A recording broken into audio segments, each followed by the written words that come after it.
video is let's talk about ano ba yung mga dahilan kung bakit nawawalan ng ganang makipagtalik sa inyo ang mga partner ninyong babae. Marami na po akong message na nakuha. Nagrereklamo dahil hindi na nga daw madalas nakikipagtalik yung mga kapartner nila sa kanila. Isa sa posibleng dahilan dyan is wala na yung connection. Ang babae, nagmamanifest ng connection yan bago nila ibigay ang sarili nila. Anong ibig kong sabihin dito? Dapat nararamdaman niya na connected siya doon sa taong bibigyan niya ng sarili niya. Pero kapag disconnected na ang babae doon sa kanyang kapartner, hirap na talagang ibigay niya ang sarili niya. Bigay niya man minsan, pero napipilitan na. Kailangan napilitin mo pa siya or mag-away pa kayo bago niya ito ibigay sa'yo. Number 2 is because relationship issues. Kapag meron kayong emotional distance or disconnected, konektado po ito doon sa number 1. May mga problemang mag-asawa kayong pinagdadaanan na binabaliwala mo dahil akala mo okay lang. Yung mga dahilan na ito, pwedeng ma-associate ito na bumaba yung libido ng babae. If you and your partner are dealing with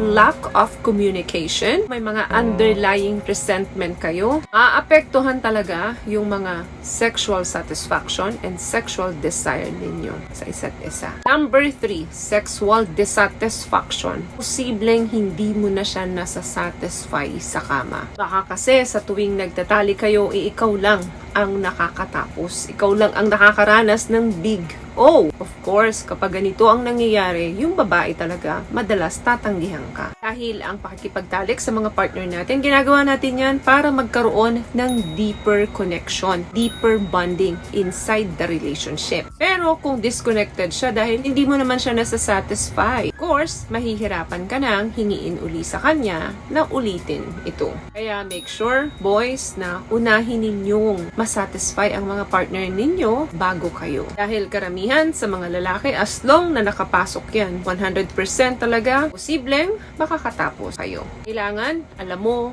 kung ano yung makakapagpaligaya sa kama doon sa partner mo. Another thing, stress or fatigue. Yes, isa rin po yan sa dahilan kung bakit nawawala ang gana ng babae sa pakikipagtalik. Ang chronic stress, pwedeng malesen talaga yung body's natural reproductive urge. Pag stress ang babae, malalaman mo yan kasi kasama mo siya. Nalalaman mo kung ano siya noon at ano siya ngayon. Kahapon at ano siya today. Kaya lang madalas, isinasantabi mo rin kung ano yung pagbabagong napapansin mo sa kanya. So, you have to help your partner para mag-unwind, para medyo makalimutan niya yung stress niya. Ang exercise and meditation, isang magandang tulong din ito para mabawasan ang stress. Kasi yung progressive muscle relaxation, tutulungan ka niyan para makalm ang isipan natin. What I love about this product, itong No More Dark Secret ng K-Skin, bukod sa may advanced whitening na siya na kung saan pwede niyang matulungan na pumuti yung mga singit-singit mo, moisturizing, meron siyang anti-irritation, antibacterial, maintain healthy pH level. Hindi lang pambabae, meron din po tayong pang-lalaki. Another thing, medication side effects. Kung merong mga tinitake na gamot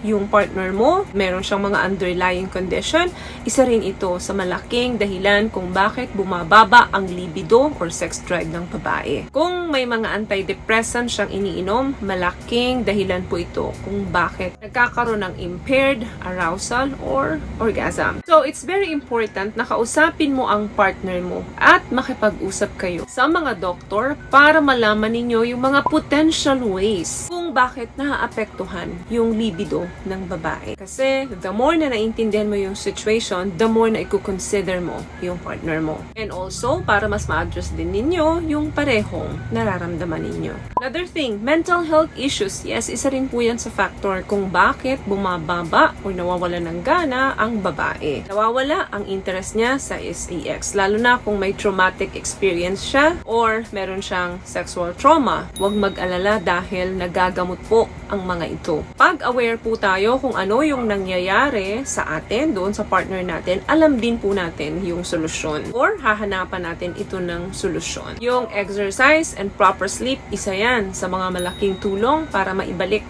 yung lakas at gana ng partner natin sa pakikipagtalik. Another thing, hormonal imbalances. Ano po ba yung mga ito? Example dyan, estrogen, progesterone, testosterone. Yan yung mga hormones na associated sa libido naming mga babae. Pag may mga imbalance na nangyayari dito, of course, bumababa talaga yung sex drive ng babae. As one, mga health issues, chronic disease, or illness. Yung may mga heart issues at marami pa pong iba. Yan yung mga contribution kung bakit bumababa ang gana ng babae. Or pwede rin naman kung may mga chronic pain siya, may mga chronic fatigue syndrome, diabetes, hypertension, yan po yung mga sakit kung bakit bumabagal or bumababa yung gana ng babae. Hirap mang isipin, malungkot man, pero dapat maunawaan. Kasi kapag nauunawaan mo yung mga bagay, mas nagkakaroon ka ng sympathy and consideration doon sa partner mo. Kung ilan sa mga ito ay dinadanas ninyo, mabuting kausapin nyo kaagad yung mga partner ninyo. Kung ikaw naman husband at nakikita mong nawawala ng gana si misis sa pakikipagtalik, better nakausapin mo rin si misis. Kailangan pagtulungan nyo yung mga issue na to na masugpo ninyo.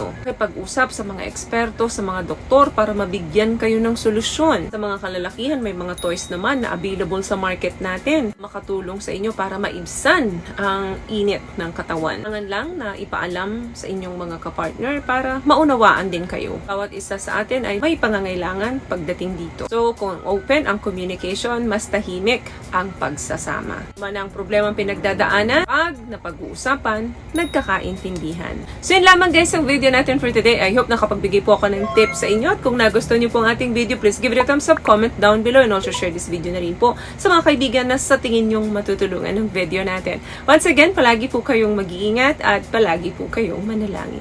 Thank you guys for watching and see you on our next one. Always love yourself and be a blessing. Bye!